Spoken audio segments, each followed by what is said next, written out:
Hello everybody and welcome back. Today I would like to show you a drawing that includes the Fool, because in my last video we talked about the Fool in depth and I gave you some very theoretical possibilities of how you can interpret it in drawings. I thought today I show you one with a real situation of that Fool. This drawing was made a couple of weeks ago with a person who came to me. Well, she lives in a different country, so that was per WhatsApp. So a little bit of context, she is married to a person about 20 years younger than her. And they live in a different country as well, so not in Europe. And she came to me because she was a bit anxious about the way that he handled his work. So he is constantly going from one job to another. He has several things at the same time. He's trying to do this job. I'm not going to go into details, but he's trying to have that business, and in the meantime he opens another one, and then he gets bored of it, so he leaves that, he opens something else, does that for about 4 weeks, and then it's so annoying, so he leaves that and moves on to something else. In the meantime, this business doesn't work, so he changes as well, and so he's constantly changing, and that was very that was a problem to her. She said, what can I do? How can I help him to be more focused? She had an idea of what she wanted him really to do, something that he's very good at, but somehow something that doesn't really apparently doesn't fulfill him, maybe. But anyhow, so we had a look. So the problem was really on her, so the entire drawing was on her. This is the drawing in the complete form. Now I'm not going to talk so much about the tower and the moon because I don't really want to go very deep in that drawing. I just want to show you how I read the Fool in that one. Sorry. So we opened the first two cards, which was her and her husband, and she was the inverted Empress and he was the inverted Fool. Now the Empress talks about that archetype of the woman, you know, in all her beauty, in all her love, in all her creativity. But it can also mean a little bit the mother that is choking her children. You know, she's sitting there like this with a big robe. She's not moving. She's imposing as well. But I wasn't quite sure, and I didn't want to judge so much because I know that person, and I was a bit scared that I would use my personal judgment too much into it. So I chose another card underneath, just asking the tarot give me a little bit more details to that energy so that I can interpret it right. And I drew the Pope.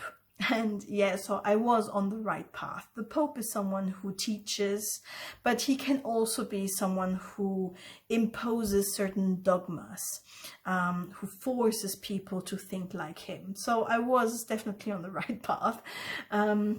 I thought, okay, so this inverted mother, and also inverted is because it is not well experienced, because there was a lot of frustration there from that woman. But why does he not do what I tell him? Why does it? So it wasn't well experienced from her side, and so all that kind of showed me definitely she's imposing something. She wants him a little bit like a mother to do something in specific. She knows best for her child. I did talk to her about this relationship. They have 20 years difference. He's 20 years younger, and she's aware of that. She said, you know, there must, yes, of course, there is some relation, some dynamic in the relationship between mother and son. She kind of feels that she has to help him in his path. She thinks it's a karmic relationship, which it probably is. Yeah, so she definitely has that role. And so the Fool, let's have a look at the Fool before we move on. And so exactly that Fool that is inverted. So someone who is walking in circles, as we said. He doesn't really know where to go. He is experiencing quite a lot of stuff. He doesn't get attached to any of them.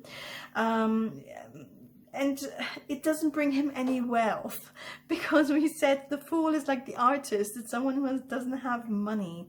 And this is exactly a little bit how it is. He never sticks to something, to one business, and at the end doesn't really earn money, doesn't get to the aim that he wants. We are here also talking about a country, like many countries in this world, where people are poor. And I know that from Mexico, where there are a lot of people doing lots of jobs. You know, they have a main job, but then they drive the taxi on the weekends, or they use every opportunity to sell you Herbalife or other pyramid structures, things like beauty products and whatever. So we are in that kind of country. You experience that, for example, in Thailand as well, in Latin America, in Africa. So we are in that kind of country. So it's kind of normal from a cultural point of view that this person is kind of between many jobs. But I said, okay, let's have a look, a little bit more details maybe to that. And we drew the Hanged Man. And the Hanged Man kind of, and I didn't go so much into depth, but it does represent the fact that he is a victim. And he's a victim of what? Those trees on the sides can represent the family tree. So there is kind of an energy that he kind of wants to make a lot of money, because he wants to prove, or he wants the approval maybe from his family, that he can be someone. And in these countries, I mean, also in our countries, also in Europe, of course, you are someone if you have a Rolex, like someone said. You know you are someone if you have a Rolex on your wrist by 50. Which is the most horrendous thing I have heard. But well, I am not that kind of person, so I'm more on the spiritual side than on the material side. I think this is so toxic. This is absolutely horrendous. But okay, so many people think like that. That's the system that we have. The more money you have, the more successful you are, the happier you're supposed to be. And I think there is kind of a history there, and that's maybe why he doesn't. He is not happy with doing what he actually likes doing and what he does very well, and what this woman is trying to push him to continue, but it doesn't bring him enough money. And you know, it is not the same to do some spiritual work or some energy treatments, but you are someone if you have a business, if you are CEO. So I think this is kind of where that problem comes into, but I didn't go much into depth with that. It was just like, there is a reason why he does that, and he's victim of something. So we corrected the cards because they are inverted, kind of. Well, what else does the tarot want to tell me, or this person, about that problem? And for her, I drew the Devil. And well, here I think the Devil was because that person also is in a spiritual path, so she does quite a lot of work on herself. It's not someone who has no idea what that means when I tell her that she has to be aware and to become more and more aware of that toxicity that she has in that relationship, what addiction or what structure she has, that like kind of wanting to be the mother. You are not the mother. You are the wife. And this is something that we see, for instance, in family constellations, where people don't take their space. They take other spaces. So you have that wife that actually takes the space, takes the role of the mother. And every time you have those, if you have people who are not in their place, that gives conflicts in the system. And so I told her, just be aware of that. And she said she was aware of that. I said, okay, you are aware, but now be also aware of the steps that you are taking. So you say your idea, what you think is best for him. This is what you try to impose him. Right? You are probably right. A mother is usually right, you know, when she says this friend isn't good for you. They usually are right. But this other person or this child has to learn by themselves, you know, and you don't learn from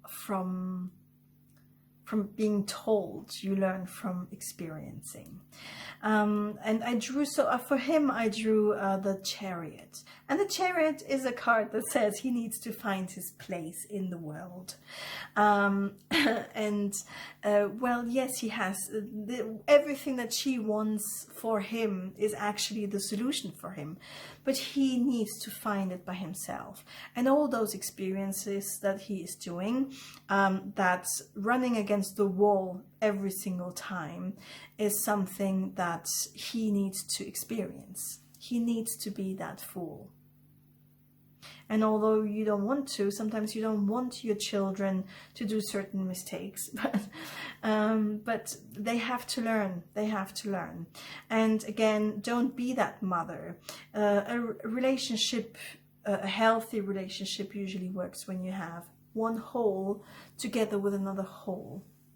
Now, of course, you rarely have that. You usually always have people with different needs, and they look for someone who does fulfill that need. So, because he also looks for a mother, that is true.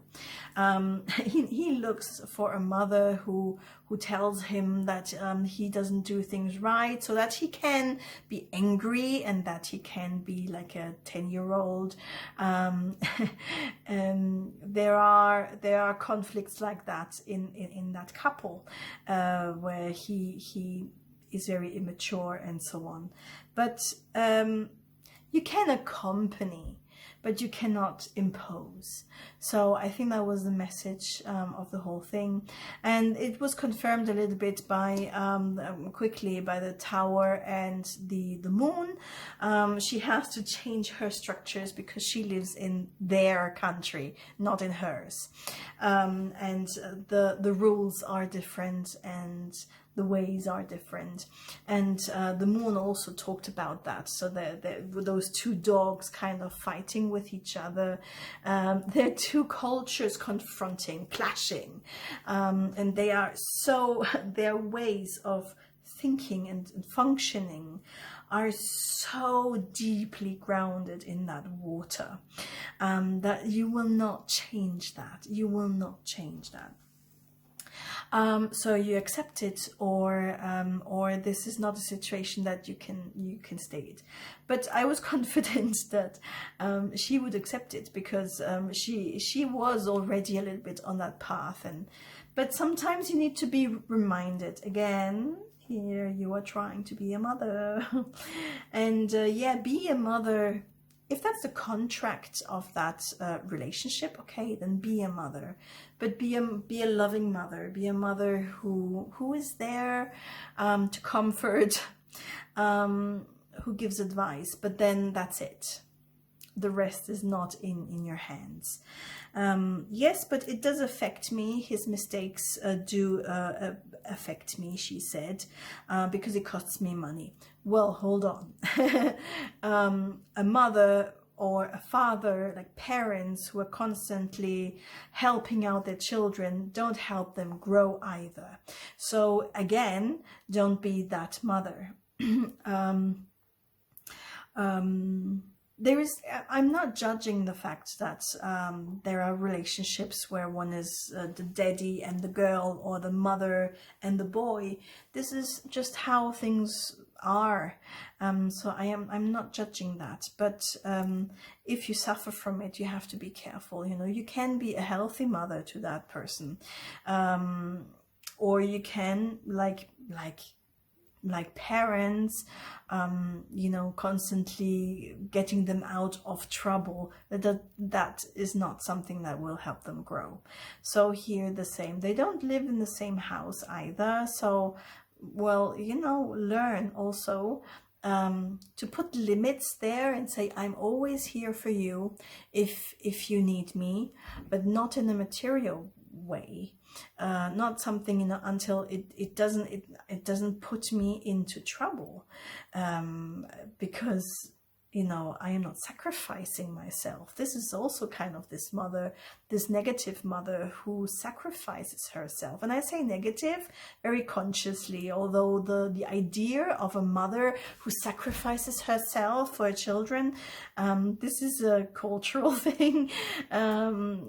In Mexico, quite alive, but no, you know, this is not helping the child, and it destroys you. So and it gives you frustration, and then one day you will say, with everything that I sacrificed, and then so this is blackmail. So this is toxic. You know, be there, be a mother if that's the contract of your relationship, but put your limits. Don't impose. Let him walk in circles if that's what he needs, until he understands for himself. Yeah, so very quickly, and I hope that was interesting for you, just to see how actually that fool can be seen in a real example, in a real drawing that I did. And yeah, see you soon, and next time we will talk about the magician. Right, bye.